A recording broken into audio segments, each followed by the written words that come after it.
I think we've done like 7 or 8 of these. Have we really? Wow. Yeah. Time flies when you're having chatter, fun. baby. Version 8. There we go. There we go. I think we doubled our followers again from 7 to maybe 14 the last time I checked, which was great.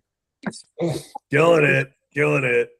So BD, how was your 4th? I was just we were chatting before you joined, and my niece got married, so that was super fun. Had Sydney in town and the whole crew, and that was a blast. Nice. Yeah. How was yours? I was keeping busy as you would expect, right? I went fishing on Friday, the day off, which was great. Went off like 20 miles offshore, got a load of haddock. So we had a big old fish fry that night. That was awesome. Got a couple calamari too, got some squid, sliced those up, put the fryer Friday night, fried the old fish. That was actually pretty good living. So that was pure Boston right there. And then Saturday we had a sailboat race. That was kind of cool. We didn't do as well as we thought, but it was fun. We went sailing. We all went to Kohl's and got like red, white, and blue Star Spangled Banner flag shirts. Like it was pretty awesome. So we were like fully like America. Yeah, it was great.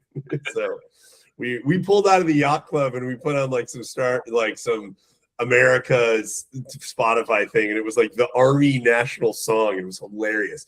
We were pulling right out past the yacht club. It's like bum bum bum bum bum bum bum bum bum bum bum bum. Everybody's, and we just jammed it on the radio on the boat. It was awesome. It's like Apocalypse Now. I was thinking the same thing. What was the song from Apocalypse Now? People looking like flying in?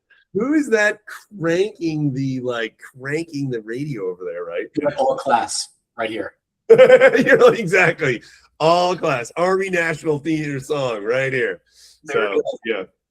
It was good. Sunday was kind of a little more mellow day, cleaning up some stuff and doing some things. Kind of took care of some errands. But anyway, so it was a good 4th. It felt like the last 2.5 weeks have just been this washing machine of like PTO and summer and Juneteenth, and then a short week and a long week, and it's like flowing around, and we had a bunch of people at PTO, so it's almost like, okay, this is the week everything has to come back and get into cycle again for the summer. So that's in a quarter too.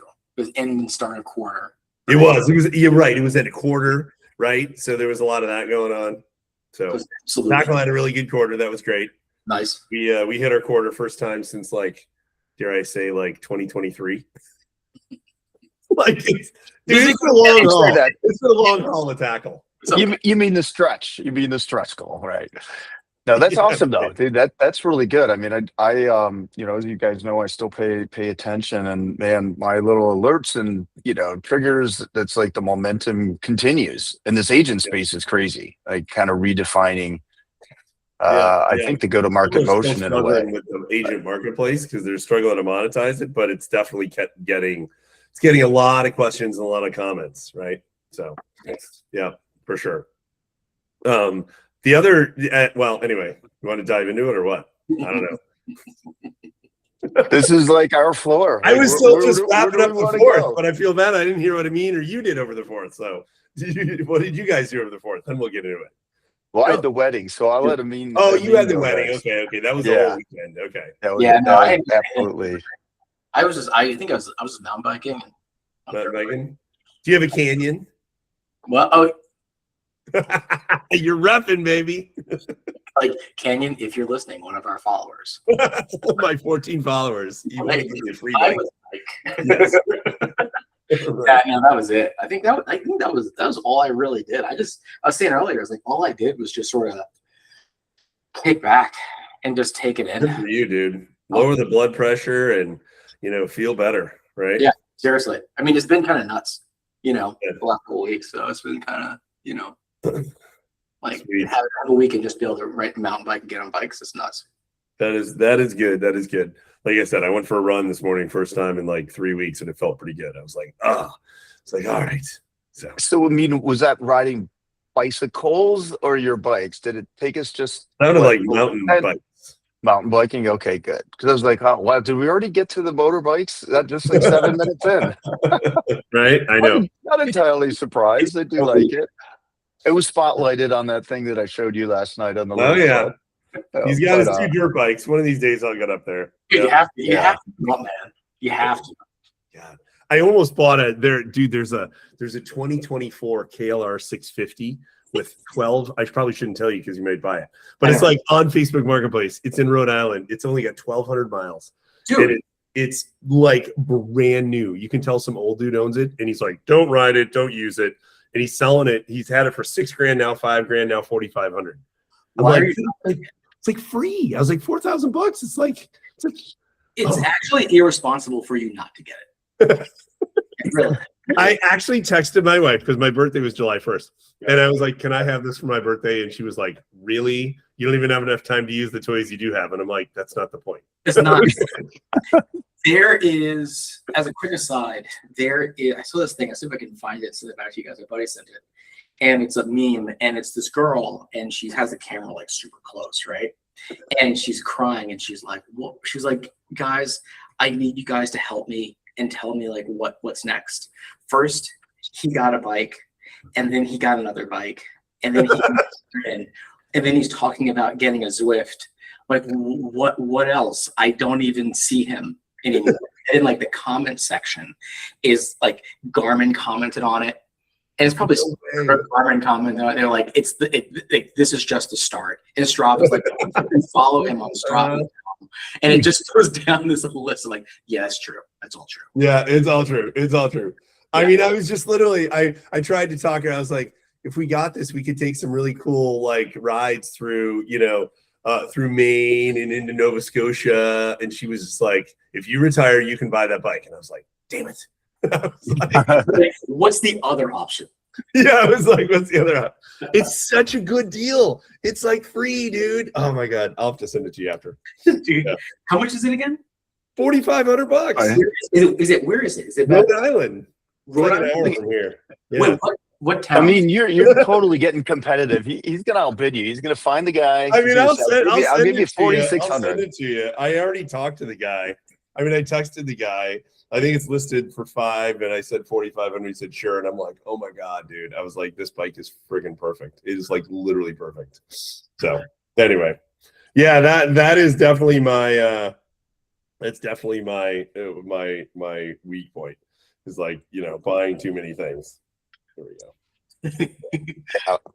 Well, anyway, back to real stuff. Yeah, sorry, yeah, agent space, stunning. Exactly. So there's a lot going on, right? In marketplace, I did a presentation to kick off Roman's 13th cohort. That's crazy. He started the program a few years ago where he does that training, and been riding along the whole way, and it's been a good process. And it's interesting to see like a change where at the beginning, this is going back a few years of participants in the Partner Insights program. I guess that's a shameful plug for him, but it was interesting just in terms of the attendees. From at the very beginning, it was basically alliance leaders trying to figure out like, well, what is this thing?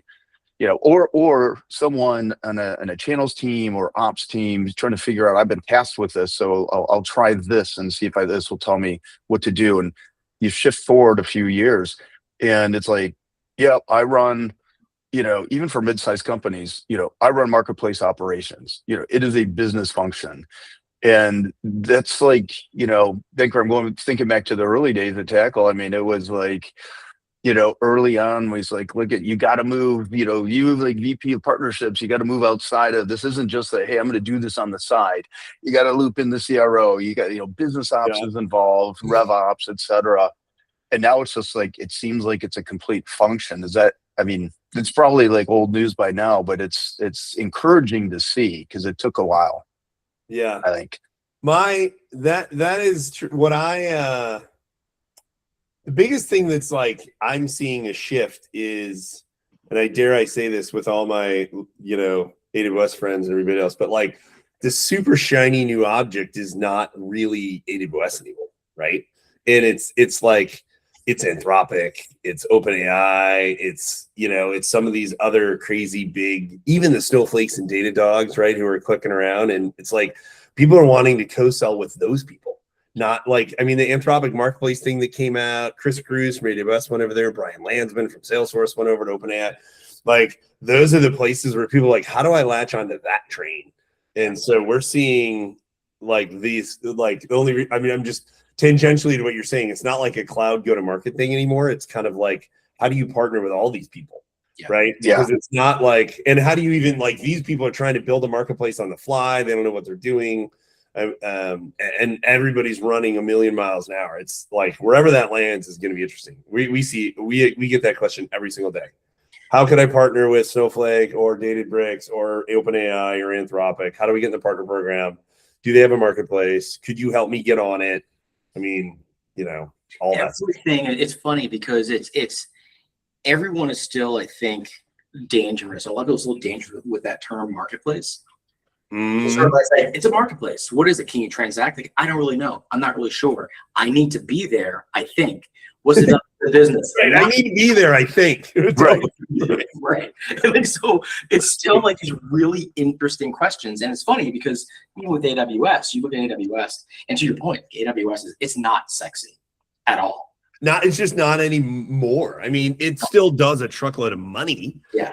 But like, I guess you show up at these big industry events and AWS is there and people are like, oh, it's AWS. And then like the Anthropic's there and it's like, ooh, I want to talk to the Anthropic person, right? Yeah. Like, what do they do with their marketplace? What didn't they come out and say we're going to spend $100 million to set up our partner program?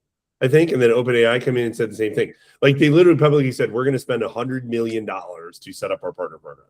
Well, it's the thing of like, I mean, I think what we're seeing, and I have a hard time figuring out whether or not it's because of where I'm just super focused and my whole world and lens think through partnerships. You know what I mean? Or if it's actually completely true, because I feel like the three of us are like on the bleeding edge of being able to talk about partners and understand how, you know, partners like attached to your go-to-market infrastructure and all of that. And if you're not thinking about that, you're already kind of behind in a sense, you know.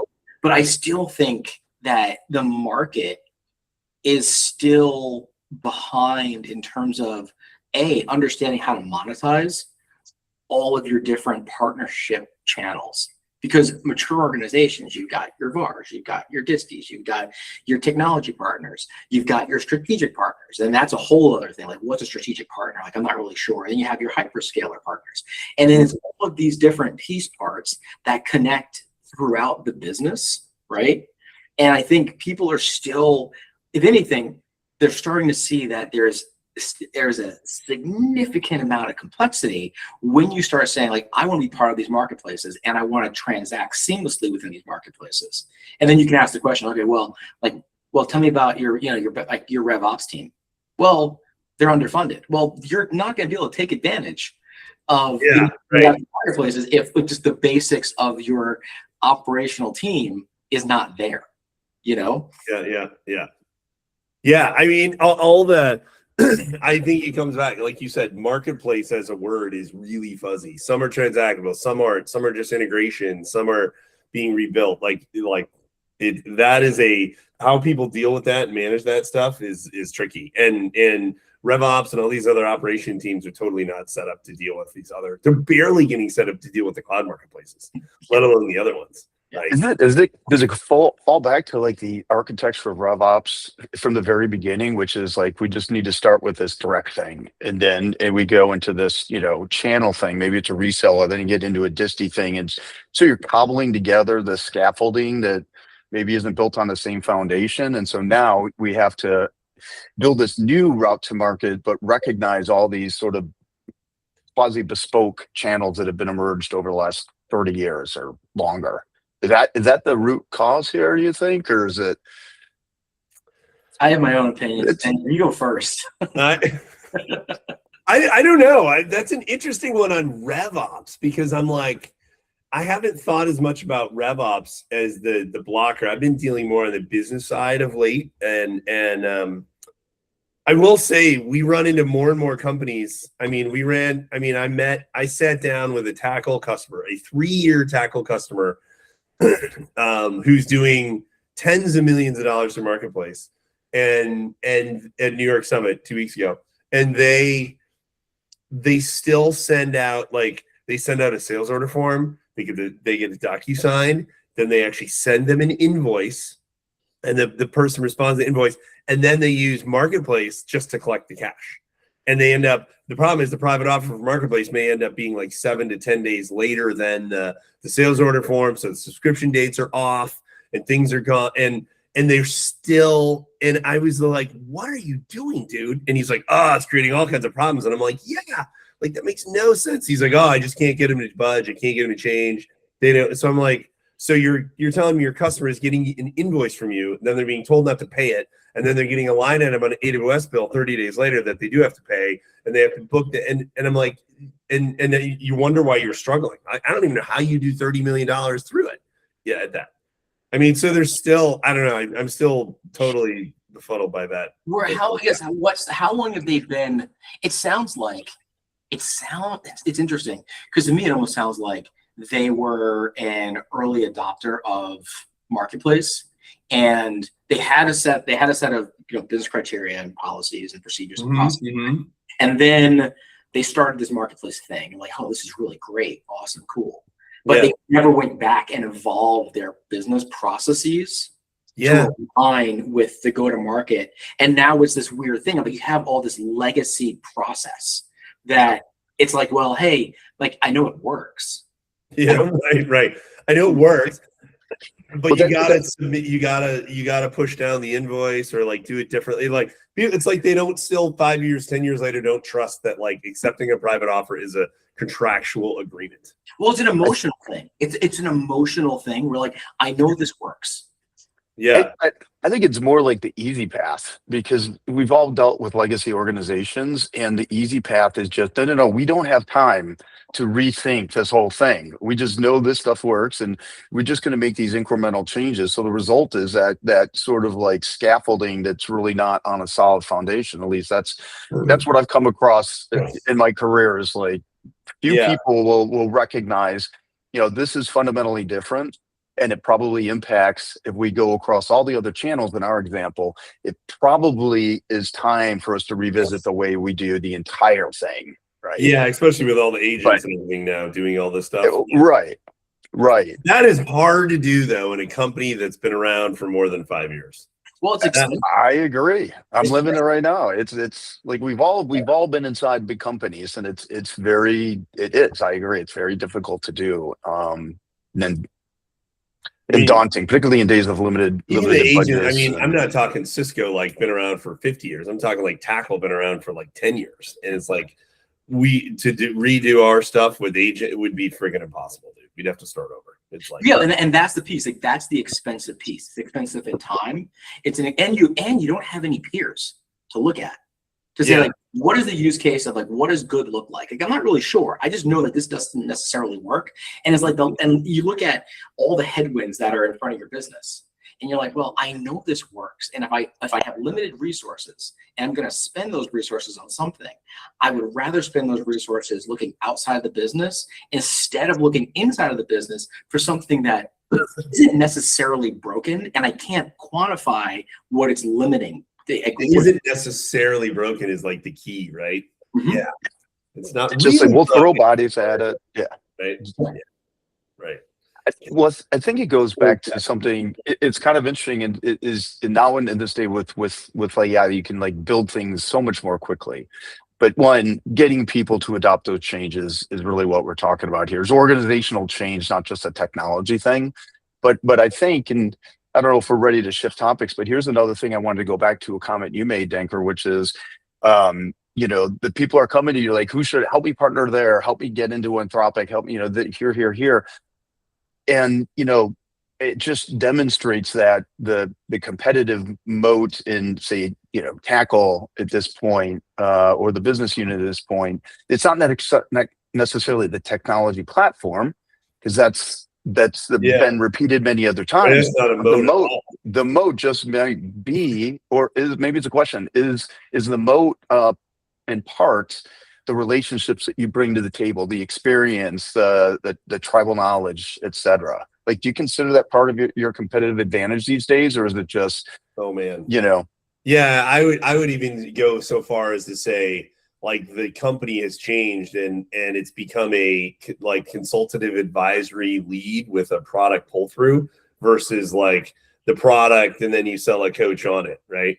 I mean, we closed a couple really huge deals this quarter, and it was 100% because they were already using a competitor, and they already were like, yeah, we can enter stuff in ACE. We have that automated. Yeah, we have ops, and we can run reports. They're like, what we don't have is a global strategy for marketplace. We don't have a global strategy for co-selling. We are not doing stuff. We are not, we aren't fully utilizing our SCA. Like, how do we use our SCA? We're leaving dollars it's all use it or lose it 12 months at a time. We're leaving dollars on the floor. They're like, can you help us with all of this stuff? Right. Yeah. What organizations that are not using their entire SCA? Dude, hundreds. I say that tongue in cheek. I say that. Oh my God. I'm just saying, like, it's so crazy, dude. I mean, like, AWS is asking us to put together a program just to solve SCA like backlog, because POC and MDF funding is just like going unused. So what happens before you jump in that, Amin, or maybe? Right. I mean, that was a total side note, but but this is something huge. It's a big narrative. So what happens, like brass tacks in the field? What happens when you come up and you've got that material delta between your commit and what you've spent, and it's the end of the year? Is there truly a pay up that's done, or is it just sort of the leverage to negotiate? It's less about the commit, although the commit is a problem too. People are using their commit to some extent. What they're not doing is using their SCA.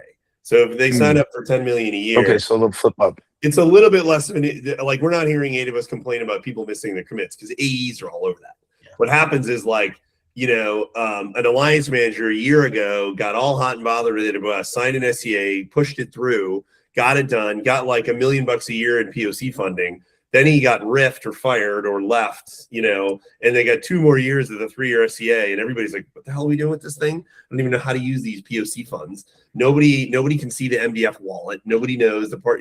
Like, that is like just kind of. Yeah, you nailed it. There's so many weird headwinds, I think, with the SCA program. I think one of them is and I think you were talking about the internal infrastructure of the RIFs at AWS, right? In part of that. But yeah, because PDMs are where the SCAs get built, and then all these PDMs get left. So the ISV is like, how do I use my SCA? Right. I don't know. So you have that, right? And then on the other side of that too is you've got, like, ultimately, I think that what you also have is you got to have a program around the dollars, right? Yeah. Like, you can't just going to spend $1 million in POC funding.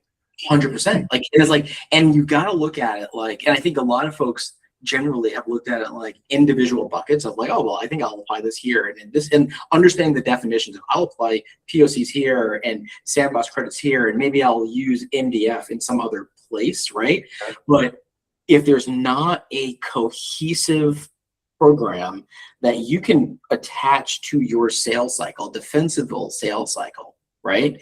And then enable to either automate it or enable your teams to be able to use it, it's never going to be consumed. Yep. And I will say, not only did PDMs get riffed, but the alliance managers in these popular ISVs are like revolving doors these days. They are all, we can barely get through sales cycles with an alliance manager, on these bigger accounts. They leave and go somewhere else. It's all over the place. Either getting riffed or just getting opportunistically pulled from one place to the next. And those are the people that primarily on the ISV side set up and manage the SCA, did the enablement with the sales teams and stuff. And so some new person comes in and they're like, it takes 6 months. This isn't a priority to me. So I even have rights to see it. Yeah. That's the other thing with being able to see getting the appropriate rights and who you're connected with internally in your organization to be able to, because back in the day, like the alliance manager could grant whoever he wanted to. Yeah. Right. Yeah. Right. And it takes like 6 months for like the new person to even get access to like Payee Central in AWS, where you can actually see the MDF wallet and submit an invoice. Because it's like, well, John left, and so nobody knows his password, so I got to escalate it through AWS support. And well, I don't have a PDM anymore either, so I'm not sure 1-800 Amazon. It's like impossible, dude. Yeah. So anyway, that is I think it comes back to what you were saying, Jont, which is like, it's not about these are. We always known this stuff isn't like an engineering problem. You need a cohesive, tool underneath to kind of like do the stuff at scale, but like what to do is the key. What to do to mix the SCA with the PPA, to negotiate it together with the co-sell, with all of that stuff. Like that is the strategy that these companies are looking for. The $100 million companies, are looking for that strategy like crazy. Is there a playbook or is it bespoke? Like cultural people. I think we'd like to build one. That's what we see coming. We don't have a repetitive playbook, but we just our leads and deals and stuff we've done over the last 3 months have been super advisory. Like we've got workshops around all of this stuff that we're trying to figure out, right? Yeah. Yeah. So, I think it's like in the the forward deployed engineer kind of seems like, particularly with AI tooling that people can use to kind of demonstrate the art of the possible quickly. And I don't know if that's part of your narrative or just it's advisory, but the concept of forward deployed engineer comes to mind when you're just in the field with someone who has business understanding, some technical chops, and can apply the business context to the technologies that's required, and then report that back to improve the platform itself. At least that's the way I think about it. Yeah, finding all that funding and stuff. I mean, it's crazy. I mean, there's such a need for all that stuff happening right now. I mean, the funding, and like we just heard from AWS talking about it, because they're basically saying there's hundreds of millions of dollars that's just like, and they want it to be used right across all of these different incentive programs, even the incentive programs that live like MPOP and stuff. Like people are using the incentive programs and stuff, right? So across all clouds, to be clear, right? So we're talking and across all clouds, and all sort of entitlements by a long shot are AWS, right? So there is a new program. I don't know if that's in Google. There is a new program. It's in pilot right now called Race to Marketplace. It's for startups of sorts in Google. And so it's essentially like get listed and get to 100K in marketplace revenue, and you get 20K. So I mean, it's not like crazy. It's not, if think list and sell, from AWS that they came out with like 3 or 4 years ago. Google finally now just came out with that, right? So, but shit, Microsoft doesn't even have that. I mean, is it like startups? Like, what's the qualifications for it? The qualification is you can't have a listing, and you can't have actually done any marketplace business before. And your infrastructure has to be on Google. And your infrastructure has to be in Google. Yeah. And funding levels, like do you have to be, can you be ABC? I don't know level of funding, doesn't matter. More of like you need to be new to the partner program. You have to be partner. I forget what they call that in Google. You got to be that partner center enabled or something, where you've like submitted 10 co-sales and done some stuff that basic. You got to be into that basic level. Right. And then, it is very much a get listed, get to 100K, and like, we'll give you 20% back. Yeah. It's like get listed, get to 100K, get your infrastructure onto Google.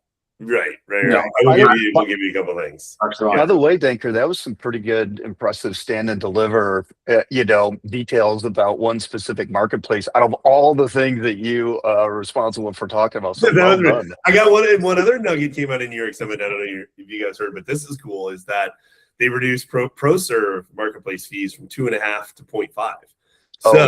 So that's a big one. Yeah.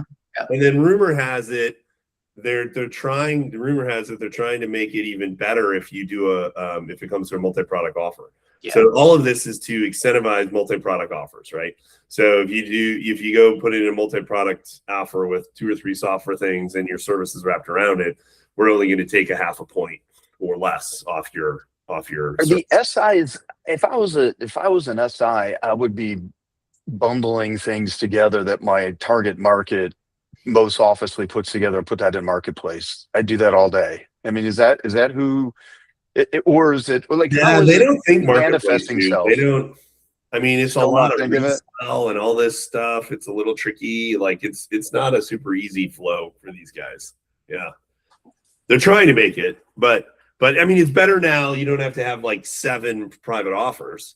Yeah. right? That was ridiculous. Now you have one private offer, but as the SI, you got to go get all these CPPO. It's essentially like bundling CPPO, right? You got to get authorizations from all these companies at a price, and then you put it together on a private offer. Okay. Yeah. But the fact that it's going from 0.5, and I wouldn't be surprised in the near term or in the midterm, it can get to 0 as long as you're selling it with other products, right? Now it makes it like, okay, that's pretty interesting. So that'll put a lot of pressure on the other ProServe deals. Well, it's a transaction fee. I mean, it really doesn't cost them anything, because you're creating drag. Yeah. Right. It doesn't matter, The rails are there. Yeah, who cares? But I mean, we got ProServe at Google and ProServe at Microsoft, and they take a bigger chunk, So other than that, That's that what was happened when Microsoft dropped a few years ago. It was a fast follow, right? So I would imagine this is being discussed at the other shops. I would think. I would think so too. Totally. Yeah. But so, Amin, what do you see, and what's the big thing that you see in your segment of the space these days? It's interesting because there's the go-to-market and there's a technology piece, and I think the go-to-market piece is just like the tighter knit network of ISVs and disties and channel and really organizations that are going to grow to like 200 million, 300 million, 400 million are going to be ultimately partner-led. Like the majority of your revenue has to be partner-led. I mean, that's just table stakes now, right? And how you do it becomes interesting. I think from my standpoint, connecting to about AI, it's all about, like agents having human-like identities. You have to manage those identities, as a first world identity. You can't manage them separately because of all the access of what they have and how they can execute on behalf of, So I think it's those two things of managing all of your non-human identities. I think that the last thing I think I said was like 45-1 non-human. That's insane, right? That's crazy. Yeah. That's wild. And and the ability for them to be creative. Claude's a really good example of this. I go back to Claude. Like you could ask Claude to do something and it says, oh, like I don't have the rights to figure that out. Hold on, hold my beer. We'll go and figure out how to pull information across your organization. And so we have all that agent MCP type activity. The deal of it is that being able to produce like an audit trail, and identify like who built this agent, like who owns this agent in a sense, who's it tied to, what does it have access to, what does it have access to elevate, does it have the correct rights? Like that's where my world kind of lives. And then trying to figure out, the business side of it, of who do we partner with and how do we partner with them, Yeah, the agent to agent stuff is frightening to me. I gotta learn more. I'm not knowledgeable on that stuff. I'm like learning from you guys. Like I'm not doing any agent to agent stuff right now. No. I mean, it's amazingly fascinating. So let me give you one example. Just real quickly is like, and I think I talked a little bit about this, but I'm building projects in small things here and using Visual Studio typically, and then either ChatGPT, GitHub ChatGPT is my coding agents, or Claude Code typically, and what I'll do is I will have I'll build in one and test and verify. You have to be explicit and document, like have a memory, things that you didn't expect, document that. So you have to be very explicit in that, building testing and things like that. And then I'll have the other agent look at that project and assess it from an architectural perspective, from a security perspective, and have these things go back and forth. And that to me, even then comes back with something that leads me to believe that the human in the loop is going to be part of all of my AI workflows in the near term, because there's too much that is that can be overlooked. And when you talk about money, when you talk about credentials, one LLM find problems with the other LLM pretty often. Does OpenAI find problems with Claude or vice versa? That's what you're saying. Yeah, I mean, it's not, let's see, they're inference models, right? And so you have like the harnesses around the models themselves. Okay. And so I could use the same model and I might be using, the Chat GPT experience with that same model to critique something that is built in another, in Cloud Code, for instance. Models being the same, you can still get an outcome that's different based on how they process the information, which includes the data and the context and memory and things like that. And it's all inference. And so, but the clearest example I have is one that I was working on over the past week, twice, not once, but twice. The AI said it made a change that we talked about. And then he came back and I said, this is still happening. Oh, yes. Yeah. I told you I was going to do that. Yeah, I didn't do it. Yeah. Not once, but twice. Really? So I'm like, twice and said I told you I was going to do that, and it didn't. Yeah, That's like an annoying hungover employee, right? Well, it goes back to the analogy I use, and many do. It's like an intern with the biggest freaking brain in the world. They don't have the context. They somewhat are aloof. You got to keep them centered and grounded and focused. And so, the term I'm throwing around here is like, you prompt it, you own it. And I'm really pushing that accountability. Like, there's no one that comes to me and says, well, the AI did this. And it's like, no, dude, it's on you. Right. You hold that line. I hold that line pretty firm. And that's what I encourage everybody to think about, is just, pay close attention. So flipping back to agent stuff is something I'm watching closely and have healthy dose of skepticism. But the pace of innovation this year in this space has been crazy. So it'll get better. Yeah. Quick question, Jont, because you're doing the AI stuff. How do you manage tokens and stuff? Do you give your people a limited amount? Like, what if like 3/4 of the way through the month they run out of tokens for the month? Are they just SOL first to the next? No. That's kind of the anti-pattern in when you talk about developer productivity, from everything that I've read and what we think. Here's an example, though, that you need to closely manage it. And we do closely manage it at a number of different levels, both the tokens consumed, input, output on the developer side. Mm-hmm. We're also doing that on the business user side for those that have the licenses. But an example that is notable is Uber. Uber made some sort of announcement or release, or it got out that their entire annual budget was gone in 4 months. And so they throttled their engineers down to like $1,500, and that's kind of like that's a. And then it's like, but then what do? You tell your engineer who's doing all this productive work to like, well, just take the back half of the month off. That's right. So it's an education thing. So the telemetry and observability is key. So to making sure, like, hey, this particular developer is using, Opus 4.7 or GPT 5.5 all the time. The golden standard is you use those heavy hitters for planning. Now I got this really thorough, detailed plan. Now I throttle it down, and now just use one of the shittier older models for a lot of the other work. Yeah, they're purpose-built. They're generalized models. They just you have a clear set of instructions that your plan is directed. And those are a lot cheaper token-wise. Yeah. It's like a senior developer just saying, or an architect working with everything that needs to be done, and then goes to a junior developer or a small team. It's like, okay, you guys just go do this. Like we already did. We know the dependencies. We know what success looks like and what needs to be done. Just go do it. Let me know if you have questions. Yeah, but it's a fascinating. Yeah, I don't know, man. If I got a $200,000 engineer and he is super productive, and you're giving him like $1,000 a month, and he's running out and he's still really productive, like $12,000 to $200,000, like wouldn't you up it by another $500 to make him continue to be more productive? Well, it depends on the 200,000. I mean, it's like a 10%.